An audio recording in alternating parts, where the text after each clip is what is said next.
El TPS para los venezolanos. La gran noticia que no sorprendió a la comunidad venezolana porque ya se venía gestando una lucha, un movimiento importantísimo en Estados Unidos de esos venezolanos que llegaron hace muchísimos años y que finalmente sus voces han sido escuchadas.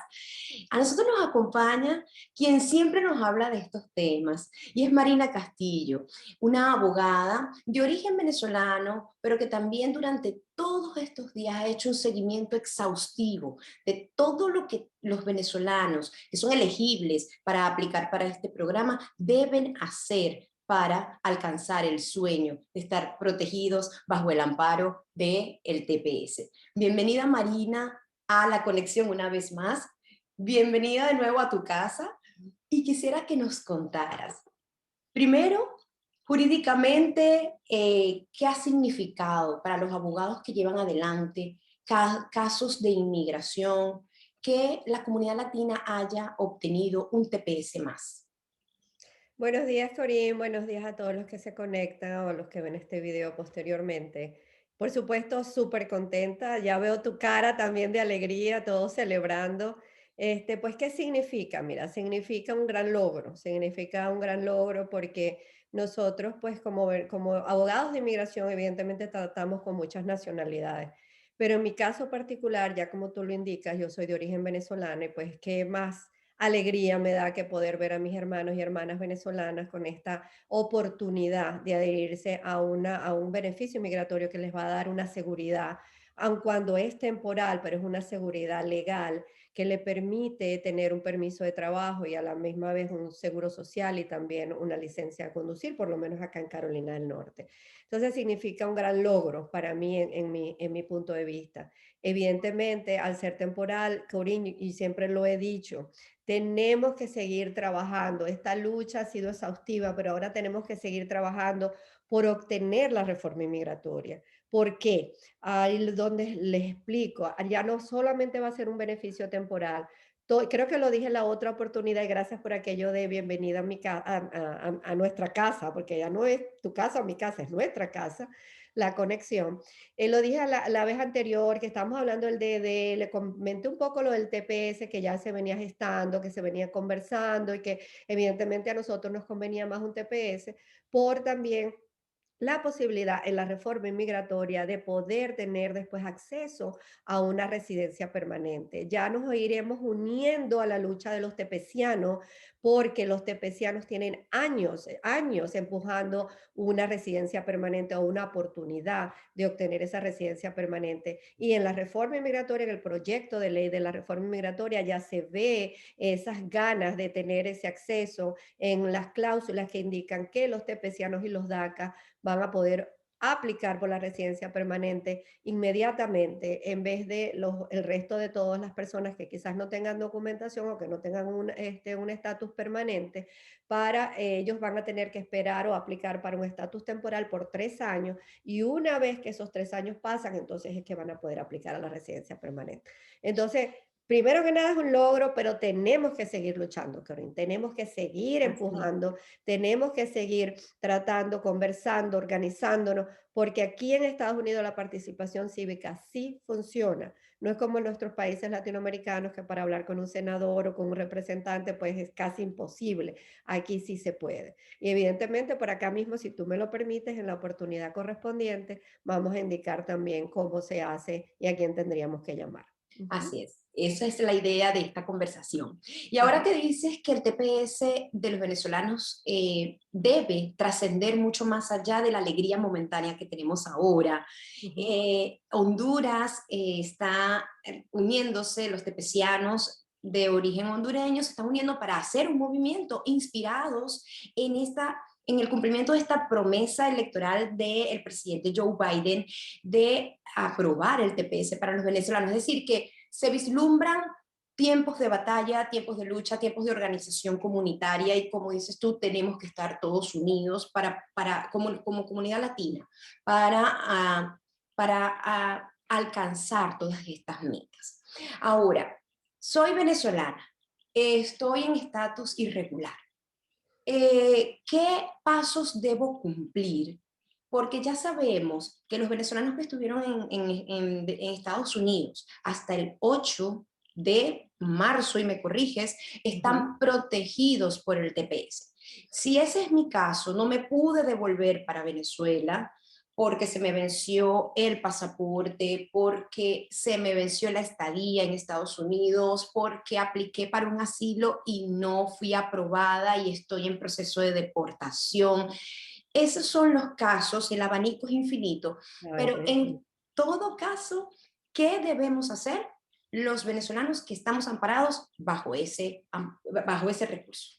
Bueno, evidentemente al adherirse significa pues un proceso, ¿no? No es simplemente decir, ah, ya el TPS salió y ya yo estoy prácticamente amparada. No, es muy diferente al DED. El DED sí es un amparo automático, en cambio el TPS es un proceso que tiene que hacerse con el Departamento de Inmigración y hay un periodo específico para hacerlo, que es el periodo de inscripción inicial o de aplicación inicial. Ese proceso es bien importante, Corín, es importantísimo porque, bueno, basado en la experiencia que tenemos con el resto de los TPS, entendemos que el TPS, por supuesto, es nuevo, hay que celebrarlo para Venezuela, pero el TPS ha existido por muchísimos años. De hecho, hay nacionalidades que tienen hasta 20 años renovando pues, y extendiendo su TPS. Entonces, ¿qué hay que hacer? Pues evidentemente aplicar ante el Departamento de Inmigración con las pruebas correspondientes, con las aplicaciones correspondientes o las formas correspondientes, el fee correspondiente, que es el que establece, por supuesto, el Departamento de USCIS o UCIS en español, para poder enviar pues, la aplicación y poder esperar que el proceso empiece para después poder poner tus huellas y adicionalmente a eso ya al final tener una decisión.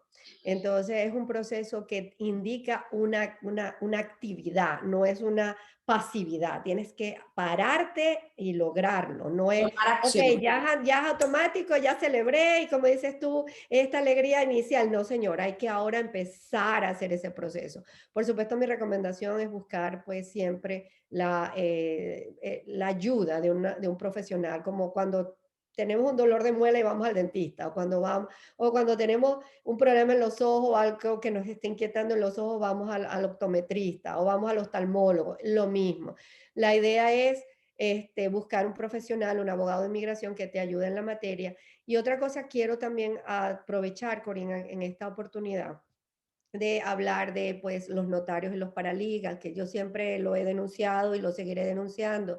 Es realmente una práctica no autorizada de la ley y lamentablemente muchos se dejan engañar porque las personas también se presentan como abogados. Entonces, hay una combinación terrible porque los venezolanos pues sabemos que o creemos que los notarios, por ejemplo, en nuestros países, pues sí son abogados y también además son personas que son nombradas por el Poder Ejecutivo. Entonces tenemos esa idea, tenemos muy poco tiempo acá, creemos que un notario es lo mismo en Estados Unidos y realmente no lo es. El notario no es un abogado, el notario no ha ido a la escuela de derecho y por lo tanto no debería estar no tiene la autoridad para poder llenar las formas, para poder hacer ese screening, ese chequeo que tiene que hacer el abogado para ver si eres elegible o no eres elegible y cuáles son las pruebas que realmente deberías tener en tu mano o enviarlas para poder hacer que el Departamento de Inmigración te haga mucho más fácil esa aprobación que pues tanto queremos, ¿no? Entonces, realmente vuelvo a denunciar por acá, no, mis hermanos venezolanos, no hablen con notarios ni con paralegales, asegúrense que están trabajando con un abogado licenciado en Estados Unidos, una persona que tenga una licencia para poder ayudarles. Ujú. Gracias por darnos esta sugerencia, abogada, porque sí nos estamos recibiendo correos en la conexión acerca de cuál es la mejor vía, a quién buscar, porque de repente surgió un grupo inmenso de personas dispuestas a ayudar a procesar el TPS para los venezolanos. Y, por supuesto, el llamado de nosotros como periódico y de usted es cerciorarse de que esas personas que se les están acercando tengan las credenciales asignadas por el estado en donde vivan o por Estados Unidos, que estén acreditados para hacer este trabajo. Muchísimas gracias por la sugerencia útil en estos momentos. Claro. Y les queremos contar que 300.000 venezolanos son es la cifra aproximada de personas que se van a beneficiar o que están bajo el amparo del TPS.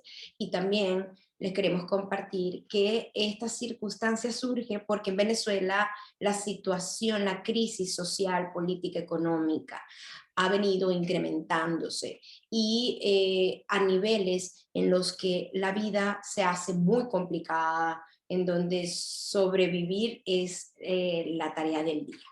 En momentos de crisis humanitaria, lamentablemente, más de 3 millones, casi 4 millones de venezolanos están esparcidos en el mundo entero. Y el TPS va en esta oportunidad a amparar a 300.000. Marina, ¿cuáles son los documentos que se necesitan para aplicar el TPS? Bueno, Corín, esa pregunta es un poco complicada porque pues cada caso es diferente. Por supuesto, te puedo decir, el más importante es demostrar que eres venezolano, es muy, muy importante, tu pasaporte, por supuesto. Si tienes tu acta de nacimiento, pudiera ser también importante, debidamente traducida, por supuesto, al inglés. Documentos que demuestren tu presencia física acá en Estados Unidos, para el momento que el TPS fue designado, que puede variar pues dependiendo de las circunstancias de cada caso y las circunstancias de cada persona, ¿no?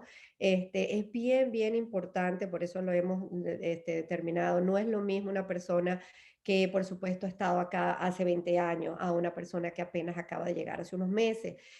No ¿Por es lo qué, mismo. abogada? ¿Cuál es la Sí. diferencia? ¿Por qué? La diferencia es que, por supuesto, a veces tienes 20 años acá en Estados Unidos y tú piensas, bueno, yo voy a poner mi pasaporte y la entrada, que probablemente sea una I-94 de papel, porque evidentemente esas no, electrónicamente comenzaron desde el año 2013. Este, y no, no es suficiente, tienes que demostrar realmente que has estado acá. Entonces, eso es la parte que varía con Y respecto en a el cada persona. caso, Ujú. disculpe, y en el caso de que un venezolano haya llegado el 24 de diciembre del año 2020 para pasar la Navidad con un familiar, ¿qué ocurre con ese venezolano? ¿También está amparado? ¿Cuáles son sus condiciones? Claro que están parados, evidentemente, pero como te digo, no es automático, no es como el DED, es una decisión personal de cada persona. Si esa persona o si ese individuo siente que realmente quiere quedarse en los Estados Unidos, que realmente su decisión es ya venir ya a formar parte pues, de toda la población de Estados Unidos, pues sería bueno que aplicara a ese TPS. Pero si realmente su decisión es, como dices tú, vine en diciembre, me vine por unos meses y realmente mi intención no es quedarme en Estados Unidos, pues no sería necesario aplicar al TPS. ¿Por qué? Porque, bueno, realmente una vez que una persona aplica un beneficio migratorio, tu visa de turista se revoca automáticamente. Entonces, es bien importante tomar esa decisión, no es a la ligera. Si es algo que tú realmente quieres hacer, de pronto no te importa dejar a tu país las cosas que tenías, no necesitas ir a tu país a hacer ningún tipo de arreglos. Sabemos que cuando salimos de Venezuela y si lo hacemos planificado, pues siempre tenemos que hacer ciertos arreglos allá en nuestros países para poder quedarnos acá o para poder tener una mejor tranquilidad mental. Pero si tú sientes que poniendo una balanza, el quedarte acá y aprovechar esta gran oportunidad vale muchísimo más la pena que irte a Venezuela y perder esta oportunidad, pues evidentemente bienvenido, a aplicar se ha dicho. Pero si con tu condición es lo contrario, es, wow, yo dejé, vine solo, tengo a mi esposa allá, tengo a mis hijos, tengo mi casa, tendría que venderla, veo qué hago.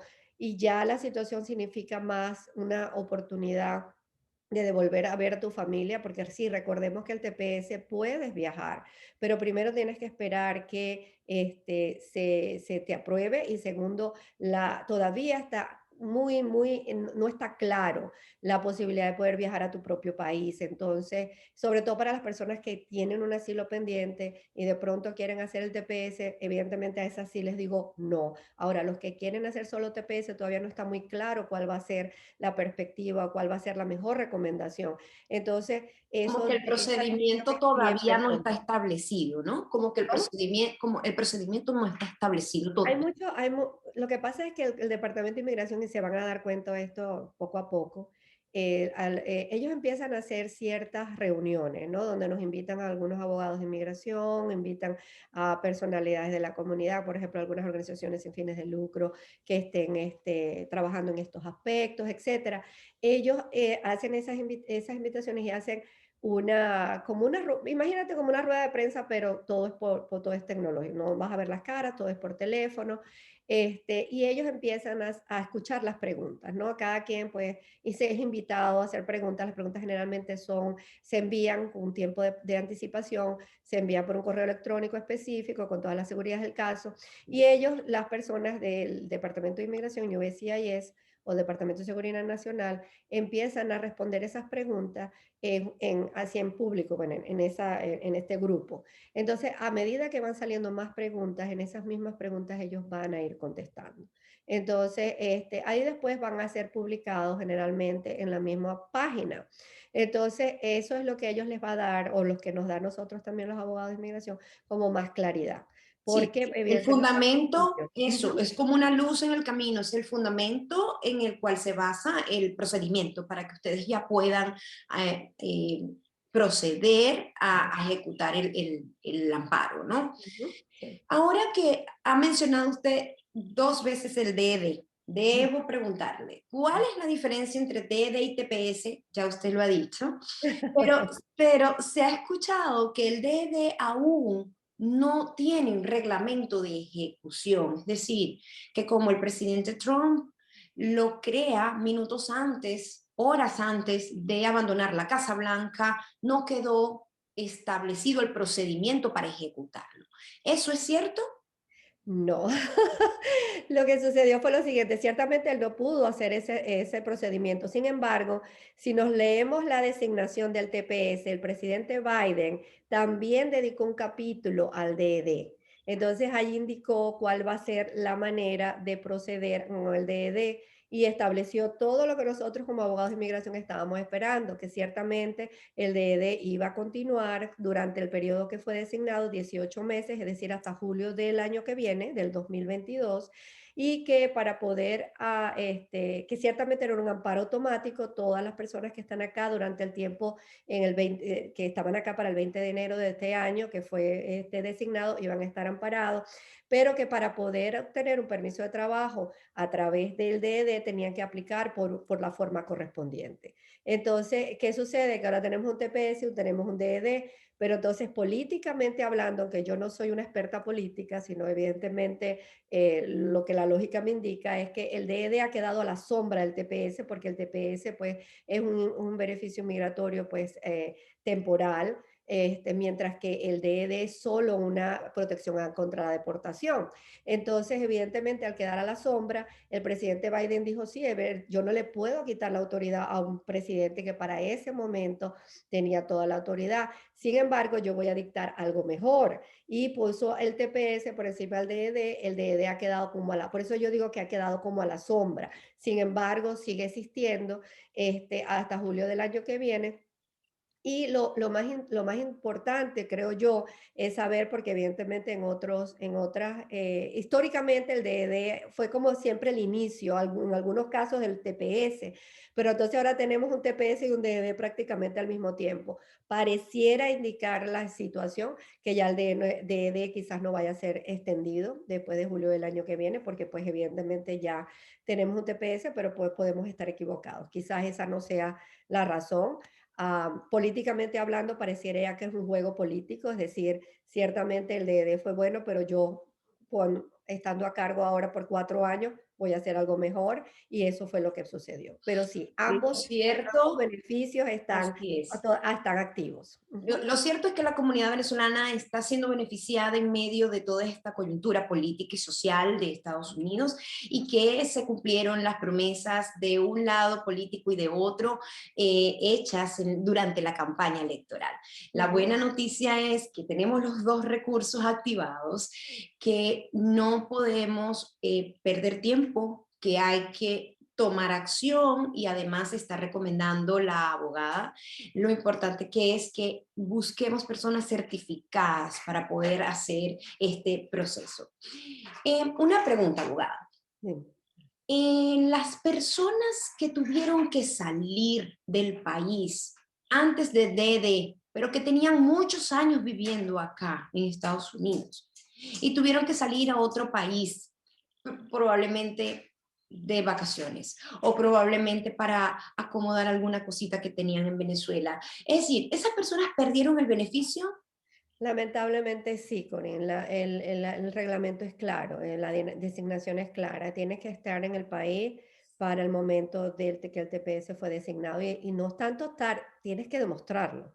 Entonces, evidentemente, lamentablemente, si se fuiste es porque te cansaste de esperar o si te fuiste es porque realmente querías probar en otro país, lamentablemente no pueden ya adherirse a este beneficio. Y Y si esa otra cosa. persona compró un pasaje y puede comprobar que puede regresar, es decir, que su pasaje era del 1 de enero y regresaba el 15 de enero, ¿perdió el beneficio?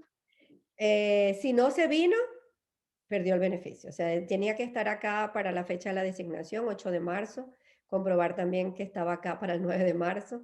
Entonces, evidentemente, sí, no, si no se regresó y no, a pesar de tener un pasaje y tener todas las intenciones del mundo, lamentablemente no hay excepciones en estas circunstancias. Es bien importante demostrar la presencia física en Estados Unidos para poder ser adherido al TPS. De hecho, he tenido varias consultas porque me han comentado cómo me puedo traer a mi familia, ¿no? Entonces, yo estoy acá, pero sin embargo puedo hacer algo para que ellos vengan y le digo, bueno, lamentablemente es quizás con otros beneficios, quizás con otras solicitudes, pero con el TPS tienes que estar acá en Estados Unidos para el momento de la designación. Ujú. ¿Qué probabilidades existe de que los TPS activados para otros países sean un camino hacia la ciudadanía o hacia la residencia al menos? Y ahora que Venezuela forma parte de ese cúmulo de países beneficiados o amparados con el TPS, ¿qué posibilidad existe de que si la lucha continúa, ya estemos rumbo como colonia, como comunidad, hacia la obtención de la residencia o un estatus más permanente? Buenísima pregunta, tal como te lo mencioné, Corina, aunque lo hice bien rápidamente, lo hice muy rápidamente. Sí, como te digo, la lucha de los tepecianos ha sido por años y eso es lo que más nos conviene. Yo creo que la primera vez que me entrevistaste sobre el DD lo dije, cuál es el beneficio que hubiese al TPS si es un beneficio también temporal? Recuerdo que hubo un comentario así como que, ¿para qué nos beneficia el TPS? Y siempre lo he dicho, el TPS nos va a unir a esa gran lucha de los tepecianos que viene por años y evidentemente nosotros vamos a ser como las mascotitas, ¿no? Los pets de todos ellos que llevan años. Y si esa lucha evidentemente se da, imagínate los miles de tepecianos que hay, más los 300.000 que van a ver venezolanos, y todos nos unimos, evidentemente vamos a tener una gran fuerza para poder hacer que esta reforma inmigratoria, el proyecto de ley de reforma inmigratoria, pueda llevarse a cabo. Y como lo dije anteriormente, la cláusula para los tepecianos y los DACA establece que nos van a dar la oportunidad de aplicar a la residencia permanente inmediatamente, sin necesidad de esperar el estatus temporal como para otras personas que no tienen un estatus o que están de manera irregular en el país. Entonces, hay que seguir empujando, hay que seguir organizando. Me encanta la palabra organización comunitaria que dijiste, porque de verdad tenemos que entender que esto es una lucha de todos, no es una lucha de los hondureños, o es una lucha de los venezolanos, o es una lucha de quizás de uno de estos países que también forma parte de los tepecianos. Ellos están muy contentos. He hablado con varios organizadores, ellos también contentos de tenernos ya como fuerza política, porque así nos tenemos que llamar. Somos 300.000 venezolanos que hay posibilidades de poder, quizás la cifra no es perfecta, pero tenemos una idea y nos vamos a unir a esa lucha y ellos están bien contentos de tener más personas que los puedan apoyar, porque como les dije anteriormente, la lucha ha sido por años. No ha sido un día, no ha sido meses, han sido por años. Y ellos quieren tener también su posibilidad de aplicar a la residencia permanente y después, por supuesto, el camino a la ciudadanía. Así es. Ahora volvamos a Carolina del Norte. ¿Qué Ujú. tenemos que hacer? ¿Con qué senadores tenemos que hablar? ¿Qué números telefónicos debemos activar? Nosotros lo podemos colocar aquí debajo en los comentarios para que la gente que nos está escuchando pues pueda activarse, tomar acción, llamar Claro, esos números telefónicos y comenzar a hacer todo el cabildeo que sea necesario. claro. Pero cuéntanos, ¿quiénes son nuestros aliados? ¿A Bueno, dónde debemos ir? ¿Con quién tenemos que hablar? el primero que te puedo mencionar es el senador Burr, que es BURR. Él es un senador que, bueno, ha trabajado por las comunidades inmigrantes en ciertas áreas. Él sería uno de los senadores que evidentemente representa a Carolina del Norte en el Congreso de Estados Unidos, en el Congreso Federal. Entonces sería uno. Te debo los nombres de los representantes porque son muchos. Acuérdate que los representantes se manejan por distritos, es decir, cuando un representante es, por ejemplo, de acá del Triad, que es donde yo estoy localizada, en Winston-Salem, es por el espacio, por la comunidad, cuánta población tenemos acá. Entonces, dependiendo de la población que tenemos varios representantes, igual Mecklenburg en Charlotte, igual Raleigh, todos tienen sus diferentes representantes y eso es lo que tenemos que coordinar tú y yo, Corinne, porque si hay dos senadores, ahorita se me escapa el nombre del segundo, el primero sí es Burr, el segundo sí se me escapa, por estado. Entonces, eso sí es un número específico. Dos senadores que representan a cada estado para el Congreso de Estados Unidos. Los representantes dependen de la población y cada representante tiene una jurisdicción como un distrito. Entonces, eso es lo que tendríamos que ponernos de acuerdo para poder determinar cuáles son los que representan o los representantes que nos están representando, disculpa La la, redundancia la válida por demás. redundancia, Ujú. pero evidentemente son representantes y a ellos hay que llamarlos también. Hay que llamarlos y decirles, y no es, y quisiera de pronto decir que no es una cátedra que vas a dar, simplemente es recordarnos el número del proyecto de ley, eso también te lo puedo pasar, Corín. Por supuesto, hay un número de proyecto de ley para la Casa de Senadores, hay un número de proyecto de ley para la Casa de Representantes. Ambos proyectos son bien parecidos, tienen el mismo número de páginas, entonces simplemente recordarse el número y llamar por teléfono y decir, bueno, llamando para apoyar o para que nuestro representante apoye el proyecto de ley y mencionas el número. No tienes que decir si eres residente permanente, si eres ciudadano americano, Eso es si estás importante aplicando por el decirlo. TPS, no tienes Ujú. que indicar tu estatus legal. Simplemente tu nombre, tu apellido, tu número de teléfono y también quizás te preguntan a dónde vives, o sea, no necesariamente la dirección exacta, sino por ejemplo El condado donde el vives. condado exacto, Ujú. o la ciudad donde estás viviendo, y de allí entonces vas a indicar. Ellos llevan un conteo de cuántas personas llaman, y evidentemente es bien importante esa participación. Muchos me dicen, no, pero es que yo no sé inglés, no me comunico bien. Mira, todos tenemos hijos, primos, sobrinos que han nacido acá Amigos, o que vienen cualquiera. pequeños, que ya tienen 18 años, se expresan perfectamente en inglés y lo único que le tienes que decir, mira, hay que llamar y hay que decir esto. Es muy corto, no vas a dar una cátedra, no vas a dar un seminario, no vas a indicar cuáles son las razones por las que tú crees que no. Es simplemente, nosotros estamos llamando para que ese apoyo, para que este representante apoye el proyecto de ley número tal, tal, tal. Generalmente son letras y números. Ujú. Entonces, ya, y ellos toman nota y evidentemente van contando cuántas personas van a llamar para que el representante o el senador pueda tomar una decisión con respecto a apoyar o no cuando empiecen las discusiones en el Congreso. Listo. Así Entonces, que a tomar acción, ese es el gran mensaje que nos deja la abogada Marina Castillo hoy, que a pesar de que estamos muy alegres y muy entusiastas y de que el proceso no es tan complicado y de que sí podemos presentar pronto todas las evidencias de que hemos estado en Estados Unidos por mucho tiempo, más allá de eso, o a eso se le adiciona el compromiso social que tenemos con la lucha de otros tepecianos para ir caminando, dando grandes grandes pasos hacia un estatus migratorio mucho más estable y mucho más permanente. Y que también el mensaje es actívate y habla con tus senadores y habla con tus representantes. Un poderoso mensaje que nos deja nuestra querida abogada Marina Castillo en la mañana de hoy y que, por supuesto, acá abajo vamos a dejar todos los comentarios, números telefónicos y nombres de los senadores y los representantes a los que podemos buscar para emprender esta lucha que no necesariamente la tenemos que emprender solos, la podemos emprender uniendo voluntades y uniendo esfuerzos. Gracias Marina por estos grandes minutos, hemos hablado bastante, muy divina esta conversación, muy importante, todos los mensajes que nos has dado y por supuesto espero verte en una nueva oportunidad para que podamos seguirle dando buenas nuevas a nuestra comunidad. Por supuesto que sí, Connie, muchísimas gracias, un honor para mí. Lo último que quisiera decir, recordemos que el periodo de aplicación empezó el 9 de marzo, pero termina el 5 de septiembre.